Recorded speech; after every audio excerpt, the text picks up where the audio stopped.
Sutari mengkaku Putine kang den sawani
bandil rene iki to.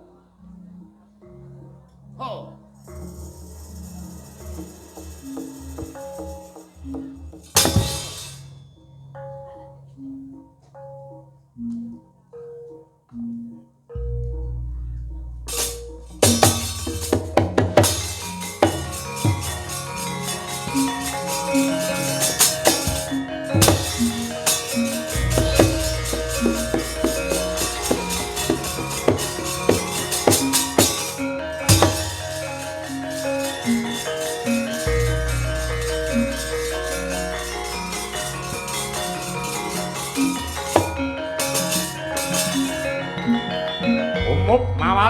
Kawah Condro dimuka mumpal-mumpal dahana murup manghalat-halat gumuruh pating jledor gegirisi warna-warna gegamaning para dewa sedaya wis manjing jero kawah dadya jenang ilang lebur dadi bubur pungkasane Sang Hyang Bathara Guru ya Sang Girinata paring busana kadewatan cinemplungake madyaning kawah keclap-keclap maweh Prabowo sumunar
jagat tuk mungo maneng saputa ing ukir merpapang tumirat neng koroting surya mega lan gunung-gunung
graning araga kura-kurnita reh kakiri-kiri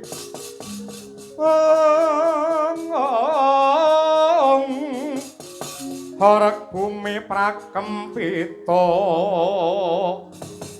padula mangamba-amba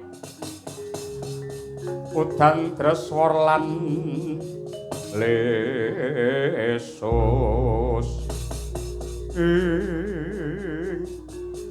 adi guru kuninggih wonten dawuh Kakang Narada atur wuninga adi ingkang wonten ngarsa paduka menika jagoning para dewa pun tetuka ingkang sampun kajedi dening Empu Ramayadi saha para dewa wonten ing kawah Candra Demuka. Lare menika dipun jenang malmi saliring dedamel. Saliring pusaka gada bindi tumbak Candra Satrisula keris suksara denda cundrik lan sanes-sanesipun. Dados tetuka menika saranduning badan sarandening badan dumados saking tosan lan waja. Mila mangga kula aturi mirsani, ototipun menika kawat, balunge wesi, rambute pamor, sungsum gegala, netra kumala, lidah jingga. Waja salaka menur, jangga suksara, pundhak denda, dada blebekan waja. Lengen bindi, sikute petel, epek-epek cakra, driji gunting, dengkul paron, gares linggis, dlamakan pacul, tungkake wadung, uyuhe wae banyu aki laren iki. Kringete wedang kopi di. Pundi pripun to? Saka ampihipun ngoten lho. Nggih. Kakang punapi di pranyata lari menika sampun jejaka gagah prakosa kenceng kumenclang cerapang gumbalane polatan ngengkreng jengbureng nanging lamun pinandeng katon baguse. Kakang Narada punapi kula gi sampun paring busana pengageman kadewatan dumateng lare menika. Wujudipun caping Basunanda kotang Antakusuma twin kasut padha kacerma. Gayanipun kekiyatanipun menapa? Caping Basunanda lamun dinagem nadyan udan ora kudanan panas datan kepanasen. Kotang Antakusuma menika karasuk sajroning kulit sak njabane daging, daya kekuatanipun bisa mabur tanpa lar, mletik tanpa sutang, ngambah ngegono tanpa beda ing daratan. Kasut padha kacerma menika dumados saking walungsunganipun Sang Hyang Nagaraja. Daya kekiyatanipun lamun ta pinuju ngambah ngegono mangka ngungkuli lemah sangar kayu waeng lan pendhita tapa dados tawa tawi tawar. Kakang Sisandamel lare menika badhe kula paringi pusaka nami. Raden Gatotkaca inggih Guru Handaya ya Purbaya ya Inten Simbarja. Gatotkaca tegesipun kempaling karosan utawi dedamel. Guru Handaya tegesipun kinasih kaliyan Bathara Guru. Purbaya tegesipun ageng panguwasanipun. Inten Simbarja tegesipun pepetingane satriya utawi prajurit. Kula aturi nekseni Kakang.